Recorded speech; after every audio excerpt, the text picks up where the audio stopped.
Yo, what's up guys? At ito nga pala si Kalitar Vlog ngayon. Welcome back sa my YouTube channel natin. At for today's video nga mga altry, mag-update tayo. So hindi muna tayo magte-testing o magpapalipad ng ating mga saranggola. Bali, magpapakita lang tayo ng mga ginagawa ng ating mga tropa at saka mga kinayas natin.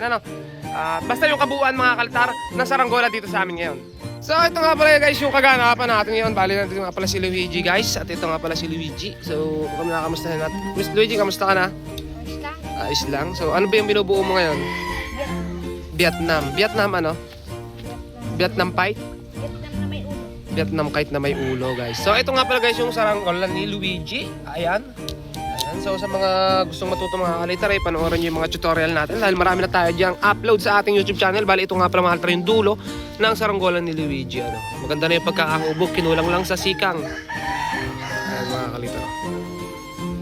At ito nga pala mga Kalitar, kinayos ng aking anak. Ayan. So medyo nabali lang yung dulo. Ayan. Ayan mga Kalitar. Napakaganda na rin saranggola nito. Ayan. Magpababaltan na rin nga pala mga Kalitar to. Ayan. Ayan.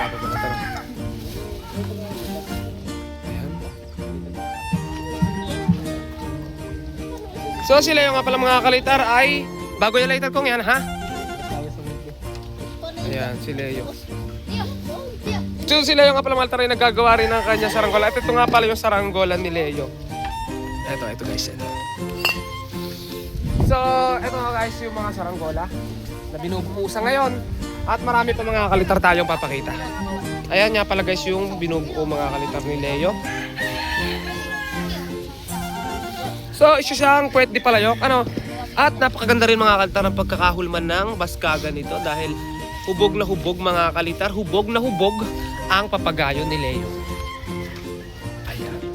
Hubog na hubog ang saranggola ni Leo. Si Luigi mga Kalitar busy. At ang kasama naman natin mga Kalitar dito si Tagalog ay nandito rin syempre. Hindi mawawala mga Kalitar sa Tagalog dahil kalaban siya mortal ni Luigi. Ayan. Medyo malaki rin nga pala mga Kalitar yung binubuo ni Tagalog dito sa saranggola. At ayan nga. So sobrang busy nila lahat mga Kalitar ay puro saranggola ang kanilang pinagkagagawa.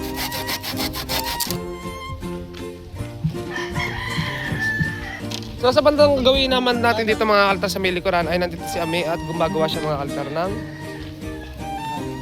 wala na lighter. Wala nang sinde.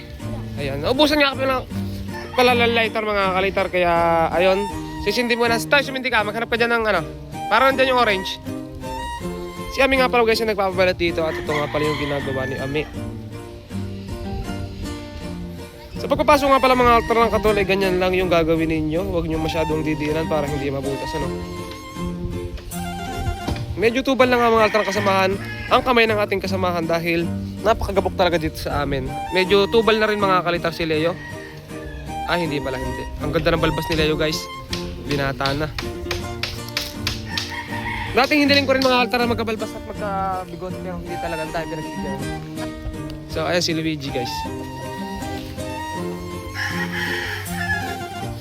At sa bandang gawin naman dito mga Kalitar ay kita ay meron dito papakita sa inyo mga papagayo.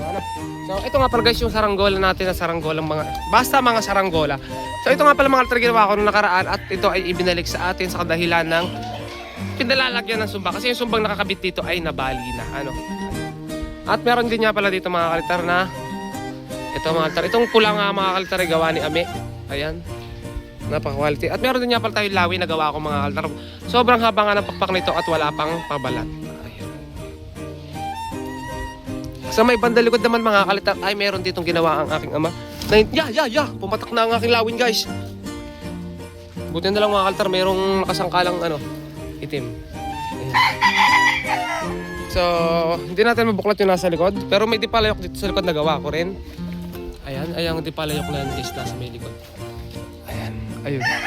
At merong maliit na bubuyog dyan. Ayan. Gawa ni Ami. Marami si Ami gawa mga Kalitar. Ito sa kabila naman babae mga Kalitar ay meron tayo dito mga saranggola luma na. At ayan. Ito gawa ni Tantan. Ayun mga isang dilaw mga Kalitar gawa ko nung nakaraang taon pa. At dito naman mga Kalitar may bandang gawing ito ay meron ditong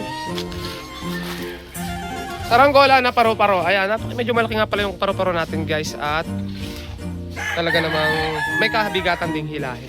At meron din dito sa kabilang inibon. Inibon nga guys yung nasa likod ng ating saranggolang paro-paro. Ayan, medyo matagal na rin nating nabuo itong ating inibol at gato na rin talaga yung kawayan. Pero pagka isang araw gagawa ulit tayo niyan mga kalitar. At dito naman guys ay meron ditong gawa ni Jai, aking pamangkin mga kalitar. Ayan. Sorry nalabo. Ayan. Dati pa rin, dating kupas yan mga kalitar, nilaban namin sa Bagyuhan. Hanggang ngayon man ay buo pa. Dito nga mga altar, kompleto ang tropa namin kumakain sa sila yung dito mga altar ay naghahanap ng gagawin. Anong gagawin mo dyan? Papagayo ulit bago. Wag yan! Ay, pwede maliit. Tutabasin mo to. Ito, alisin mo to kasi medyo luma na yung dulo. Gato na yan, gato. Tapos si Luigi nga guys ay nagmamalaano siya. Anong pangalan nun? Si Blade. Isuot mga Blade ang yung shades. Grabe. Isa pa. Yun. Si Blade talaga mga kaltar. Mukha talaga niya Blade. Oo. Double Blade. Mukha siyang naahit ng Blade ano.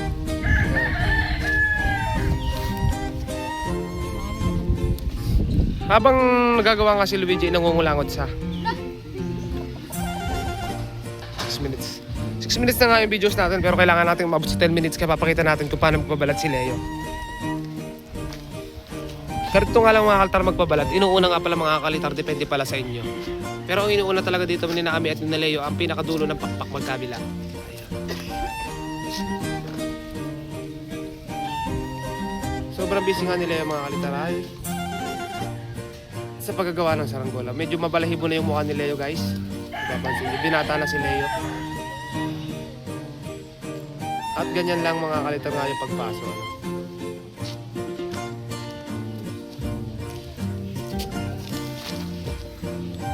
Ang susunod ba Leo dyan ay alin?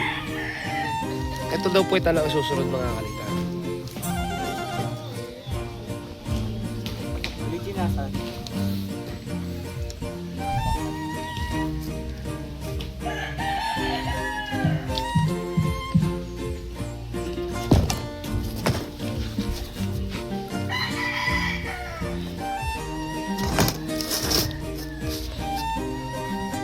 So, gumagamit nga pala sila yung mga altar ng gunting at ayaw niya talagang, hindi niya trip yung paggamit mga altar ng mga pangkat.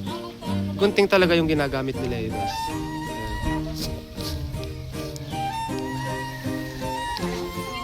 So, hindi kami makapagpalipad ngayon kasi binubuo pa nila yung mga saranggola.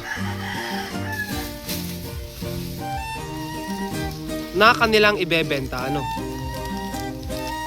So, sila yung kasi mga altar yung masyadong mabait, minsan talaga gumagawa siya sa kanya yung pabalat, sa kanya yung pagod kawayan, pero walang ibinibigay sa kanya.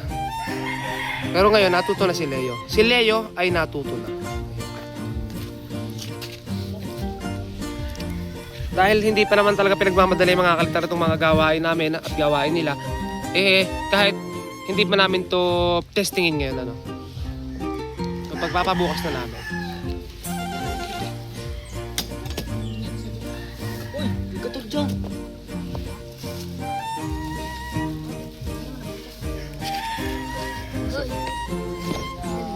Tulong nga pala si Luigi mga kalitar sa pagpabalat ng isang saranggola, no?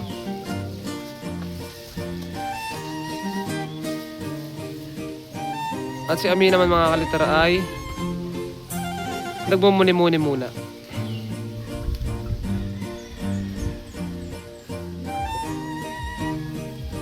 Si Leo ay tumatawa lang sa isang tabi habang pinapanood si Ami.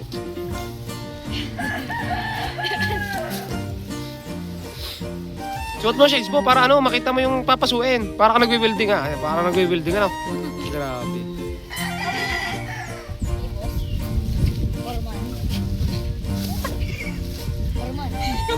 Ayan guys.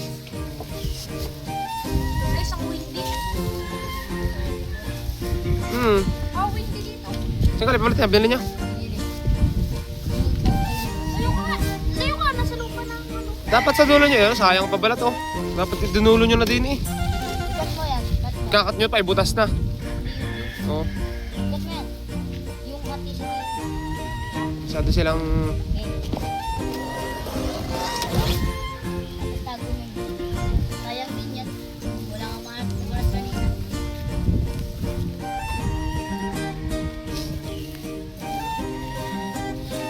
Medyo pwede sa ano yan. Sila yung nga pala mga altar, sinabi ako gumawa na mas maliit dahil may kukuhan taga Padre Garcia. At so yun guys, bali hanggang dito na lang muna yung videos natin at ako'y magpapabalat pa rin siguro kahit bukas na. Maya. Basta abangan nyo mga altar, yung lawin kasi medyo malaki yung lawin mga altar at purong itim ay kakabit natin para kita sa taas. So ayun mga altar, hanggang dito na lang at subscribe, bye-bye at click nyo yung notification bell para ma-update kayo sa mga vlog na gagawin pa namin.